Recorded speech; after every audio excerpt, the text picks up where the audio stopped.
문제의 핵심이라는 제목으로 열왕기하 말씀 9번째 말씀 여러분들과 함께 살펴봅니다. 북이스라엘은 지난 시간에 살펴보았던 대로 우상을 숭배하는 반역으로 시작된 나라입니다. 여로보암 1세는 북이스라엘을 열면서 금송아지 숭배를 이스라엘에 들여왔습니다. 단과 베델에 금송아지를 모신 성소를 세우고 아무나 마음에 드는 사람을 제사장으로 세우고 율법에 명한 절기 날짜를 바꾸었습니다. 목적은 남유다와 종교적 차별을 두기 위해서였죠. 그러나 그것은 결국 여호와 하나님을 유일신 하나님이 아니라 많은 신들 중 하나로 격화시킨 것이 되었죠. 여호와 하나님을 섬기는 것이 아닌 모든 종교는요, 인간의 욕망을 이루어주는 목적을 위해서 인간이 만든 신과 종교입니다. 즉 아무것도 아니라는 말입니다. 종교심을 일으키기 위해서 두려운 모습으로 조각을 하지 않습니까? 형상을. 그리고 금치를 합니다. 결국 인간을 위해 존재하도록 만든 종교 시스템이 여러분 두려움을 상대방에게 일으키고 내가 돈 많은 존재, 즉 힘과 권력을 가진 존재가 되고자 하는 것을 우상의 형상을 통해서 나타내고 있는 겁니다. 그렇게 신들을 만들지만 결국 인간을 위해 존재하도록 만든 종교 시스템이기 때문에 여러분 하나님을 제외한 모든 신은 인간보다 포지션이 낮습니다. 여러분 인간이 이만큼이라면 인간이 만든 신은 늘 그것보다 낮아요. 이것 때문에 여러분 이 사이를 채우기 위해서 두려움으로 채우는 겁니다. 여러분 신을 딱 바라보면 우리가 조각된 걸 보면은 위압감을 느끼잖아요. 그 큰 규모, 또 어떤 무서운 형상, 또 금칠한 어떤 그런 모습, 그것이 인간에게 위압감을 주어서 신적 경외심을 나타내게 만듭니다. 여러분 그게 왜 그럴 필요가 있겠어요? 흔히들 진짜 부자들은 막 엄청나게 자기가 부자라는 티 안 낸다고들 하더라고요. 진짜 신이라면 그럴 필요가 없잖아요. 그렇죠? 진짜 신이라면. 가짜 신이니까 인간이 만들어서 어떤 의도를 가지고 만든 것이기 때문에 그러한 겉모습의 형상을 보여야 될 필요가 있는 겁니다. 여러분 아담과 하와는 하나님을 섬기는 것이 아니라 자기들이 섬김을 받기 위해서 선악과를 따먹었습니다. 즉 신을 제거한 것이, 하나님을 제거한 것이 선악과를 따먹은 행위죠. 그렇기 때문에 인간은 본질적으로 본성상 신을 숭배하게 되어 있지 않습니다. 여러분 신을 숭배하려고 하지 않아요. 인간은 원래 자기를 만든 여호와 하나님에게서 독립해서 스스로 존재하려고 선악과를 따먹었습니다. 그런 인간이 누구를 숭배하려고 그러고 있어요? 원래 인간은 신을 숭배하는 존재가 아닙니다. 인간이 숭배한다는 것은요, 모두 인간이 자기 이익을 얻기 위해서 짜고 치는 고스톱일 뿐입니다. 따라서 하나님을 섬기지 않는 모든 종교는 아무것도 아닙니다. 실체가 없기 때문이지요. 굳이 타 종교의 실체를 말하자면 여러분 사탄입니다. 사탄. 하나님을 섬기지 않는 모든 종교에서 사탄은 섬김을 받습니다. 아담과 하와에게 네가 하나님이 되라 라고 유혹해서 선악과를 따먹게 했습니다. 따라서 사탄은 자기가 숭배해야 될 신이라고 정체를 드러내지 않습니다. 인간이 숭배하는 신은 하나님이거나 여러분 아니면 단순히 자기일 뿐입니다. 여러분 불교, 불상, 어타, 여타 다른 샤머니즘적 신에게 가서 고개를 숙이고 절을 하지 않습니까? 여러분 그게 그 신에게 절하는 겁니까? 본질적으로 생각해 보세요. 그 신에게 절하는 것일까요? 아니에요, 여러분. 자기 욕망에게 절하는 겁니다. 그렇죠? 자기 욕망을 절대시하는 것이 종교 행위예요. 여러분 자기 욕망을 절대시함으로써 그 사람이 뭐가 되는 거죠? 자기 욕망을 신격화시키는 겁니다. 그렇게 함으로써 자기가 뭐가 되는 거죠? 신이 되는 겁니다. 이게 종교예요. 아시겠죠? 여러분, 그렇기 때문에 다른 종교에서 신을 숭배하기 위해 하는 행동이란 본질적으로 그 신을 이용하기 위해서입니다. 나의 유익을 위해서. 그러니까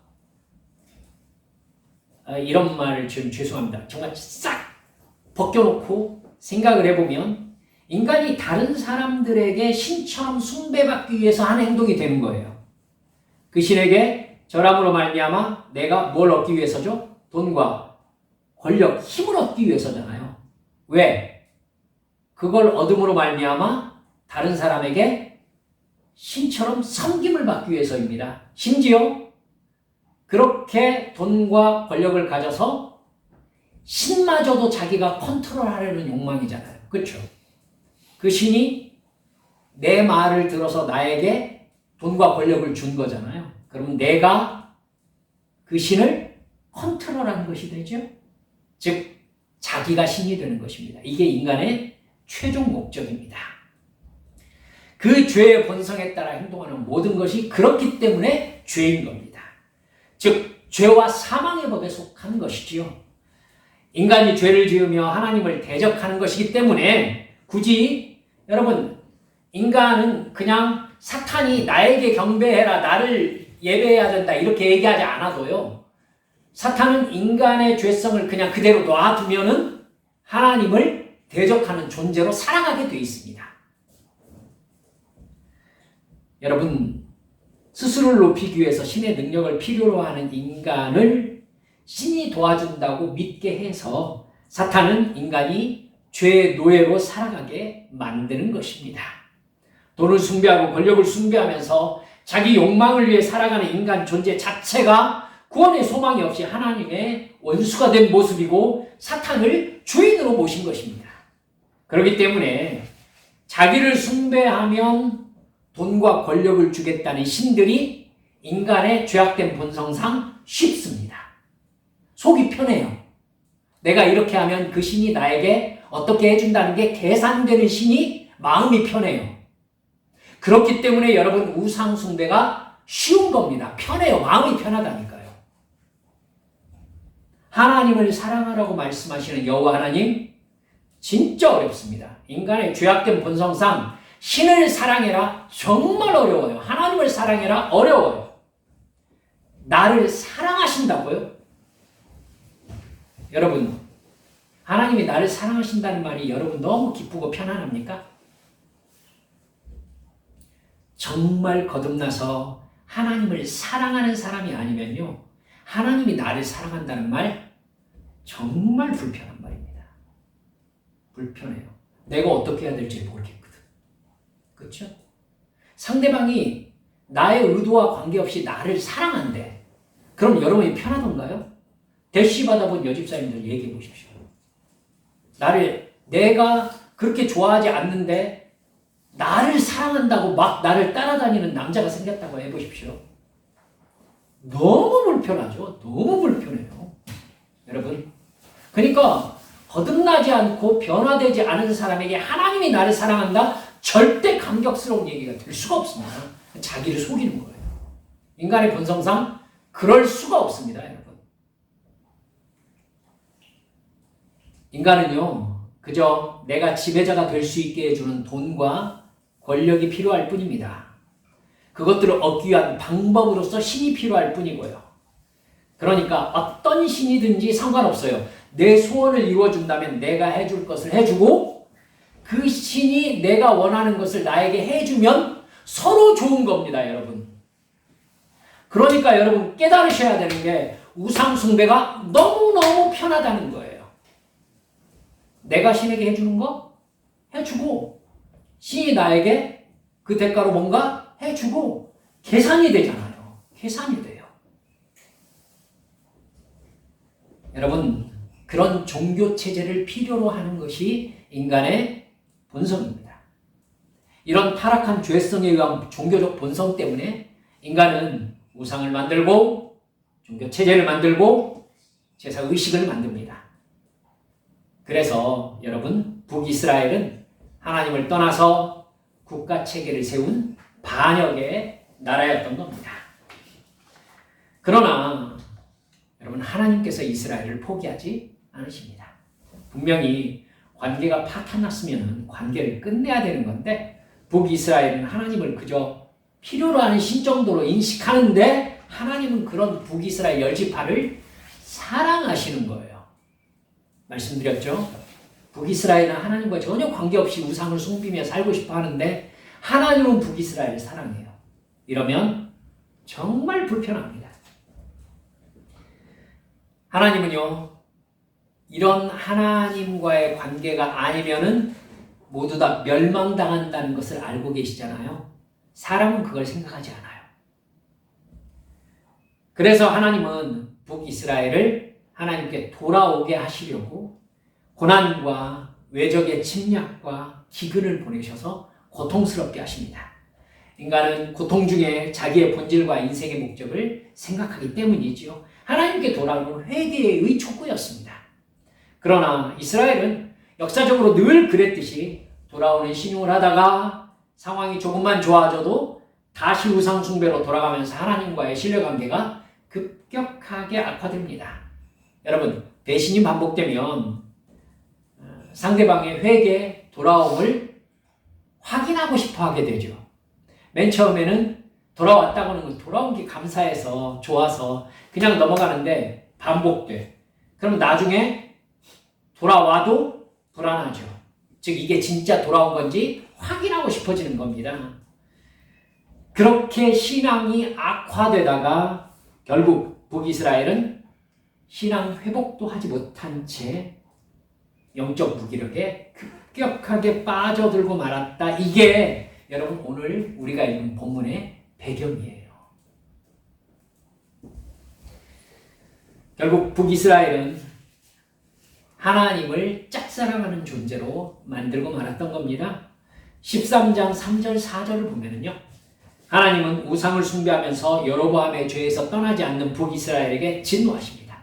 그래서 시리아 베나닷 3세 왕이 북이스라엘을 괴롭히게 하십니다. 그러자 여러분 북이스라엘 왕 여호와 아스 왕이 하나님께 도와달라고 해요. 늘 어려울 때는 와가지고 도와달라고 하죠. 4절을 보면 그것을 하나님께서 들으시고 도와주십니다. 또 22절, 23절을 보면 하나님의 마음이 짐작이 됩니다. 여호와 아스 왕의 시대에 아람 왕 하사엘이 항상 이스라엘을 학대하였으나 여호와께서 아브라함과 이삭과 야곱과 더불어 세우신 언약 때문에 이스라엘에게 은혜를 베풀며 그들을 불쌍히 여기시며 돌보사 멸하기를 즐겨하지 아니하시고 이때까지 자기 앞에서 쫓아내지 아니하시니라. 죄를 지으며 영적으로 분별력이 전혀 없는 이스라엘을 하나님이 버리지 못하시는 거예요. 불쌍히 여기시는 측은지심 때문입니다. 그런 하나님의 불쌍히 여기심은 다음 때 여호와 아스의 아들 요아스 그리고 그의 아들 여로보암 2세 때까지 이어집니다. 하나님이 은혜를 베푸셔서 그들에게 고통 중에도 이렇게 위로해 주시는 거예요. 위로해 주시는 거예요. 그런 하나님의 불쌍히 여기심을요, 북이스라엘은 오해합니다. 여러분, 여로보암 2세 때 이스라엘은요, 북이스라엘의 최전성기를 맞이합니다. 이게 참 하나님과 인간과의 해석에 큰 오해가 발생할 수 있는 상황이에요.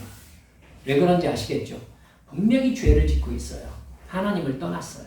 근데 하나님께서 그들을 불쌍히 여기셔서 그들이 잘 되도록 해주시는 거예요.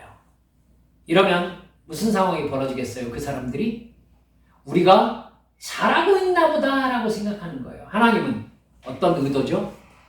하나님께서 이럼에도 불구하고 우리에게 은혜를 베푸시는구나 라고 생각하기를 바라시는데 거꾸로 해석을 하는 것입니다. 여러분, 하나님의 불쌍히 여기심이 그들의 죄악 가운데 더 빠져들게 한 요인으로 작용하고 있는 것입니다.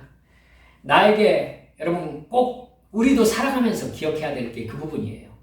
나에게 분명히 하나님이 역사하셔서 살아가게 하시는 것을 알겠지만 그렇다고 하나님과 깊은 관계의 사랑이 여러분에게 느껴지지 않는다면 내가 정말 하나님을 진실하게 사랑하고 있는가 깊이 생각하셔야 됩니다. 내가 섬기는 순종의 모습을 가지고 있는가? 여러분, 하나님의 사랑이 여러분에게 느껴져서 하나님께서 내게 베풀어 주시는 은혜 가운데 여러분에게 감사와 기쁨이 있습니까? 그게 여러분의 신앙 가운데 지속적으로 결핍이 느껴진다면 하나님과 내가 정말 제대로 된 관계 안에 있는지를 깊이 생각해 보셔야 될 필요가 있다는 겁니다. 여러분도 자녀를 키우다 보면 틀림없이 얘를 어떡하지 싶을 때가 있지요. 자식이기 때문에 내가 해줘야 될 것은 해줍니다. 근데 이 녀석이 이렇게 살면 안 돼요. 열심히 공부해야 되고 성실하게 노력해야 되고 정직해야 합니다. 그런데 잔머리나 굴리면서 실실 거짓말하면서 좋지 않은 친구들과 어울리면서 좋지 않은 말과 행동을 배우고 다닙니다. 여러분, 그런 애를 보면 무슨 마음이 들어요? 걱정부터 돼요. 그러면 안 된다고 하면 승질을 내요. 엄마 아빠가 뭘 아느냐면서 오히려 가르치려고 합니다. 냅두라고 합니다. 그러면요, 이 아이는 엄마 아빠의 기본적인 것을 분명히 제공받습니다. 하지만 그 이상의 사랑과 행복은 경험하지 못하는 거죠. 만일 아빠가 얘가 열심히 공부하고 성실하기만 하면 얼마든지 아이의 미래를 열어줄 만한 능력 있는 아빠였다고 해봅시다. 근데 그 사실을 아이가 진짜로는 모르고 있었다고 해보십시다. 그럼 어쩌겠어요? 얘가 성실하기만 하면 이 아이를 얼마든지 아빠가 정말 좋은 조건으로 이렇게 행복하게 해줄 수 있는 아빠인데 아이가 그걸 정확하게 모른 채 자기 하고 싶은 대로 말을 안 듣고 나쁜 짓만 하는 거예요. 회사를 물려주고 밑바닥부터 배우게 하려고 훈련을 시키는 과정인데 전혀 철이 들지 않아요. 그러면 안타까울 뿐이죠. 부모로서 기본적인 것은 공급하되 아빠의 원대한 계획에는 그 자녀가 참여할 수 없는 겁니다. 바로 북이스라엘이 그런 상황이었습니다. 만왕의 왕, 진정한 신이신 하나님과의 사랑의 관계와 그 관계 안에서 부어지는 풍요로움을 이스라엘은 계속 놓칩니다. 그런데 여로보암 2세 때에 우리가 주의 깊게 해석해야 될 상황이 발생을 한 겁니다. 여러분 보세요. 여로보암 2세가 왕위에 올랐을 때에 북이스라엘은 대외적으로 아주 번영합니다. 본문 24절을 보면 여호와 보시기에 악을 행하여 이스라엘에게 범죄하게 한 느밧의 아들 여로보암의 모든 죄에서 떠나지 아니하였던 악한 때지요. 말씀드렸듯이 그러나 여로보암 2세 때 가장 북쪽 시리아 땅까지 세력을 확장했습니다. 남쪽으로는 사해바다까지 넓은 영토가 차지하게 된 겁니다. 영토가 확장된다는 것은 강한 군사력뿐만 아니라 그 군사력을 뒷받침할 수 있을 만한 경제력도 가지고 있다는 뜻이지요. 또 나라의 정치적 상황도 안정되었다는 뜻입니다. 이건 충분히 하나님에 대해서 오해할 만한 한 상황이죠. 그래서 그때 하나님은 이스라엘을 향한 사랑에 그런 형통함을 주시면서 당시에 새 선지자를 보내셨습니다. 여러분, 여로보암 2세 때 활동했던 새 선지자가 누구냐면요, 요나, 그리고 아모스, 그다음 호세아입니다. 이 새 선지자가 여로보암 2세 때 활동을 했어요. 하나님께서 뭐라고 하시느냐면, 여러분 이 선지자가 어떤 마음일지를 한번 가늠을 해보세요. 나라가 잘 되고 있어요. 그런데 죄악에서 떠나진 않았어요. 근데 이 잘됨에 대한 해석을 잘못하고 있어요. 하나님께서 긍휼히 여기심인데 우리가 지금 이렇게 살아도 되는구나로 해석을 한 거예요. 그때 선지자를 보내셔서 뭐라고 하시겠어요? 하나님이 회개하라고 하시겠죠. 그럼 회개하라고 한 말이 이스라엘 백성들에게 잘 들리겠어요? 안 들리겠어요? 전혀 안 들리죠. 왜? 잘 되고 있으니까. 잘 되고 있으니까. 주요 선지자가 3명이나 활동했던 때는 여로보암 2세 때가 유일합니다. 여러분. 요나는 하나님께서 아시리아를 통해서 이스라엘을 멸망시키고자 한다는 계획을 알았습니다. 여러분, 그래서 여러분 니느웨에게 회개하라고 했을 때 요나는 다시스로 도망을 갔잖아요. 그렇죠? 왜냐하면 아시리아가, 즉 니느웨가 이 북이스라엘을 멸망시킬 수 있는 계획을 하나님께서 요나에게 알게 하셨기 때문입니다. 그러니까 회개하지 않고 멸망당하기를 바랬던 거죠. 아모스와 호세아는요, 하나님이 불쌍히 여기실 때 하나님께 돌아오라고, 하나님께서 지금 너희들에게 사실은 잘 되는 것이 아니라 마지막 경고를 보내시는 것이다. 하나님께서 잘 되게 하실 때 하나님께 온전히 돌아와서 하나님과의 관계를 회복하라. 이렇게 말씀하고 계시는 거거든요. 그런데 여러분, 이스라엘은 순종하지 않습니다. 여러분, 이 성경을 읽으셨으니까 아시겠죠? 호세아가 성경 선지자들 중에 가장 적극적으로 하나님을 신랑으로 묘사를 한 선지자입니다. 그리고 이스라엘을 신부로 묘사하고 있죠. 하나님은 이스라엘을 그렇게 사랑하셨지만 이스라엘은 그런 하나님을 버리고 타국의 우상들을 들여와서 남편 하나님을 배반하는 죄를 저질렀다는 것입니다. 호세아 11장 2절을 보면 이렇게 나옵니다. 선지자들이 그들을 부를수록 그들은 점점 멀리하고 바알들에게 제사하며 아로새긴 우상 앞에서 분향하시느니라. 하나님의 마음과 이스라엘의 마음이 완전히 따로 놀고 있는 겁니다. 26절, 27절에서 이렇게 말씀하시죠. 우리가 읽었습니다. 여호와께서 이스라엘의 고난이 심하여 매인자도 없고 노인자도 없고 이스라엘을 도울 자도 없음을 보셨고 여호와께서 또 이스라엘의 이름을 천하에게 없이 하겠다고도 하지 아니하셨으므로 요아스의 아들 여로보암의 손으로 구원하시니었더라. 하나님이 북이스라엘을 계속 죄를 짓는데도 불쌍히 여기시는 거예요. 이스라엘을 그에서 구원하시려고 그들에게 군사적, 경제적 번영을 주고 계시는 겁니다. 그런데 이스라엘은 그 은혜를 자기들의 우상 숭배와 악을 행하는 사회 체제가 잘하고 있는 것을 오해하고 있는 거예요. 따라서 합시다. 이것이 영적 어두움이다.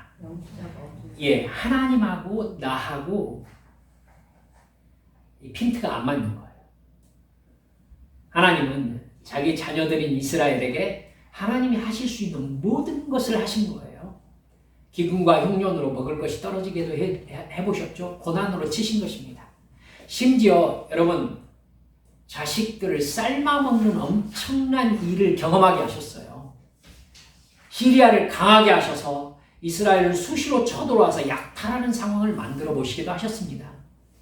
그러나 그때 잠시뿐 이스라엘은 선지자들의 말을 듣는 척 하다가 다시 우상 숭배와 악을 행하는 악순환을 반복합니다. 하나님은 여로보암 2세 때에는 다르게 하셨잖아요. 정치, 경제, 군사적인 안정을 주어서 평안을 주셨습니다. 고통 속에서 악만 남았을까 싶은 마음에 평안을 주셔서 이스라엘이 그것을 축복으로 알고 하나님께 돌아올까 싶은 마음이셨겠지요. 그러나 그들은 오히려 자기들이 죄인이라는 인식조차 잃어버리는 최악의 영적 상태로 달려가 버립니다. 하나님과의 관계는 최악으로 치달았고 그 후로 열왕기 기자는요, 북이스라엘이 완전히 멸망하기까지의 왕정 역사를 그 뒤로 너무 간단하게 기록합니다. 여로보암 2세 때까지 그 상황을 얘기하는데 여로보암 2세도 41년이나 다스렸는데도 불구하고 그 사람에 대해서 열왕기가 기록하고 있는 게 이만큼밖에 안 돼요. 한 장도 다 되지 않습니다. 근데 여러분, 여로보암 2세의 아들 스가랴는 6개월 동안 왕위에 있습니다. 그리고 반역에 휘말려서 살해당합니다. 여러분, 이때까지가 하나님께서 여러분 예후 기억하시죠? 네, 예후 왕에게요, 바알 숭배를 그때 그가 완전히 척결하잖아요. 그래서 하나님이 뭐라고 하셨냐면 너에게 왕위를 4대 동안은 허락하겠다 이렇게 말씀하셨어요. 4대. 근데 여러분, 여로보암 2세의 아들 스가랴가 마지막 4대 왕이었습니다. 딱 4대 만에 반역이 일어나서 예후 왕조가 끝난 것입니다. 그 다음부터는 보도 듣도 못한 사람들이 북이스라엘 왕위를 계속 찬탈합니다. 살룸이라는 사람이 왕위에 올라서 1개월 만에 살해당합니다. 그리고 므나헴이라는 사람이 왕위에 오릅니다. 므나헴은 나름 10년 동안 왕위에 있다가 아들 브가히야에게 왕위를 물려주는데 2년 만에 다시 반란에 휘말려서 브가히야가 죽습니다. 그리고 베가라는 사람이 왕위에 올라요. 베가는 나름 20년 동안 왕위에 있었지만 결국 그도 호세아라는 사람의 반역에 의해서 살해당합니다. 호세아가 왕위에 오르죠. 여러분, 호세아가 누구입니까? 북이스라엘의 마지막 왕입니다. 호세아는 9년 동안 왕위에 있다가 결국 아시리아의 침입을 받아서 나라를 완전히 잃게 됩니다. 그때가 BC 722년이었습니다. 요나가 알았던 그 미래가 그대로 닥쳤던 것이었죠. 북이스라엘의 최전성기라고 할 수 있는 여로보암 2세가 41년 동안 왕위에 있었는데 그 뒤에 40년 동안 6명의 왕이 서로 죽고 죽이다가 북이스라엘이 결국 멸망하는 겁니다. 즉 예후 왕조를 끝으로 북이스라엘의 역사는 사실은 끝난 것이죠.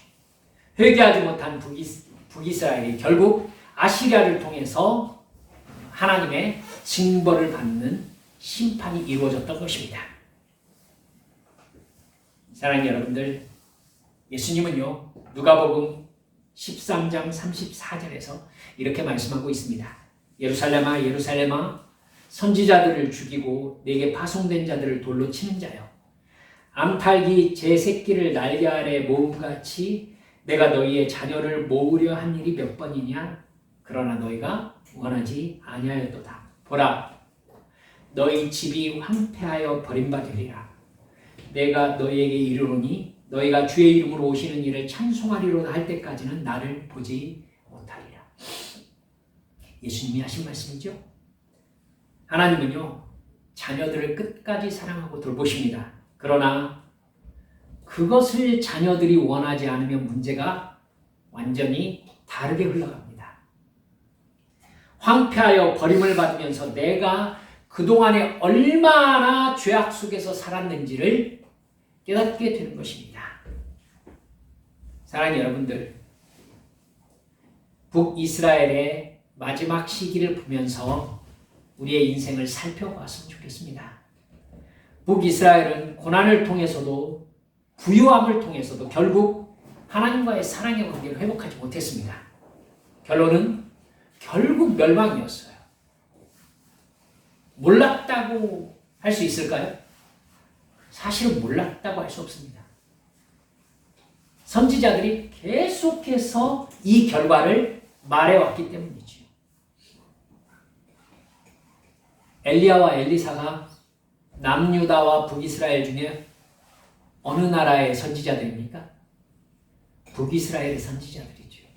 여러분, 그러니까 사실은 하나님은 가장 능력 있게 사역하는 선지자들을 그들이 계속해서 범죄하는 나라에 보내셨던 겁니다. 그러니까 하나님은요, 그들에게 계속해서 기회를 주신 거예요.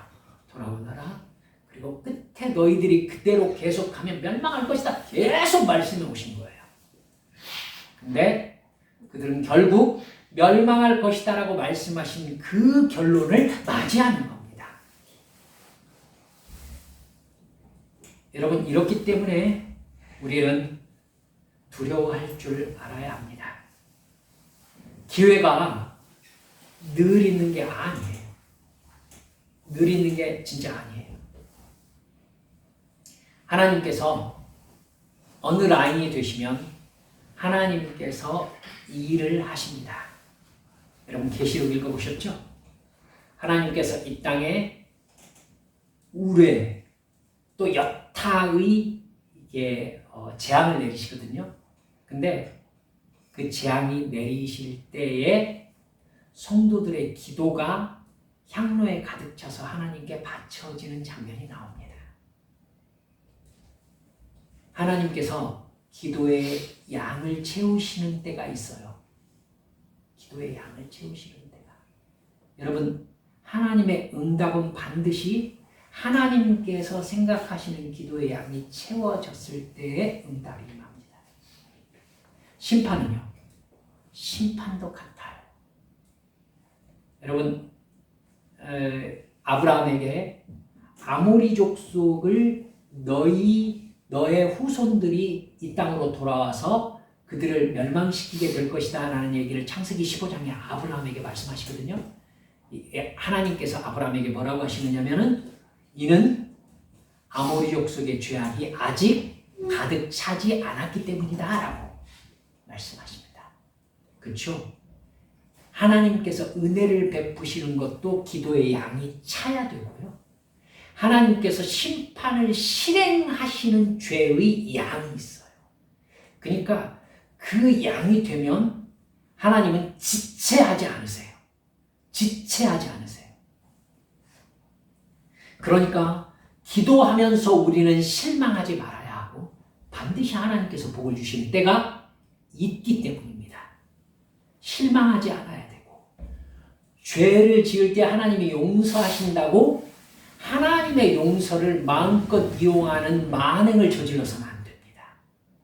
반드시 이 죄가 쌓이면 하나님이 이걸 엎으시는 때가 있기 때문입니다. 그러면 하나님은 제가 여러분들께 여러 번 말씀드렸죠.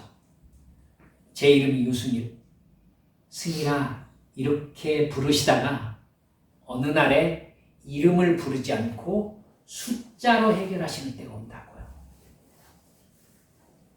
여러분 계시록 보세요. 지상에 있는 사람 3분의 1이 멸망하더라 이렇게 나와요. 3분의 1이. 그러니까 3분의 1이라는 몽탱이 안에 들어가 버리는 때가 와요. 이때가 와요. 두려워할 줄 알아야 됩니다. 하나님께서 나를 인격적으로 대우하실 때에 기도하고 돌아와서 하나님과의 관계가 사랑의 관계 안에 있도록 해야지. 여러분 그렇지 않으면 하나님께서 나를 숫자로 처리해버리시는 때가 와요. 온다고요. 여러분. 에이 그래도 택하신 주의 백성이니까 끝내는 하나님께서 저를 구원하실 줄 믿습니다. 좋은 믿음입니다. 그렇게 구원하시려면 그 사람 반드시 회개하고 돌아와서 하나님께 잘못했다고 마음을 찢으면서 기도하게 만드실 거예요. 여러분 하나님의 음성에 순종하지 않는 사람이 마음을 찢으면서 기도하는 때가 언제인가요? 이제 여러분 아실 겁니다. 여로보암처럼 하나님께서 돈과 권력을 막 주셔가지고는 형통하게 하실 때 인간은 가슴을 찢으며 회개합니까? 아니죠. 여러분 그 사람이 정말 가슴을 찢으면서 회개할 때는 다 잃었을 때잖아요. 그러니까 이렇게 말씀드리는 거죠. 뭐하러 다 잃는 상황에다 하나님이 집어넣으셔서 회개하게 하셔서 구원하셔야 되느냐고요. 그렇죠? 뭐하러 그래요? 하나님께서 우리에게 은혜와 복을 주실 때에 내 주님, 하나님께서 내게 이렇게 은혜를 감당할 수 없는 나로부터 말미암지 않은 복을 나에게 이렇게 주시는구나. 하나님 앞에 가서 주여 제가 무엇을 하리이까? 이러면 여러분 하나님하고 나하고 핀트가 맞는 거잖아요. 북이스라엘의 여로보암 2세 때 결국 이스라엘 백성들은 이 부분에서 하나님과 완전히 어긋납니다. 하나님께서 이제 그 죄악의 양이 다 찼으니 어떻게 하신 거예요? 끝내신 겁니다. 여러분 우리 더 기도합시다. 그리고 더 말씀 가까이 하십시다. 그리고 우리 하나님의 말씀에 더 순종합시다. 우리가 할 수 있는 거 그거밖에 없어요. 그러면 틀림없이 그 기도는 쌓이게 되고 하나님께서 반드시 응답하실 줄 믿습니다. 함께 기도하십시오.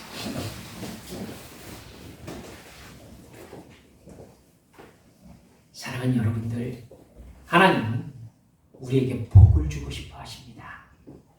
하나님은 우리에게 은혜를 주고 싶어 하십니다. 그렇기 때문에 여러분들께 이렇게 우리 한미 성도들이 그 은혜를 받을 마음의 그릇, 믿음의 그릇을 준비하자고 말씀을 드리는 것입니다. 사랑하는 여러분들, 이 시간 우리 기도하시면서요, 주여, 제가 우리 하나님을 진짜 사랑하고 그 말씀에 순종하는 사람 되게 해주시라고. 주님께서 내게 베풀어 주신 은혜에 기쁨과 감사와 순종으로 반응할 수 있게 해주시라고. 그래서 어떤 상황에 있든지 주께서 나의 주인 되심을 내가 인정하며 성령 충만한 삶으로 깨어 기도하며 살게 해주시라고. 시간 주님 앞에 함께 통성 기도하시겠습니다. 기도합니다. 하나님 아버지,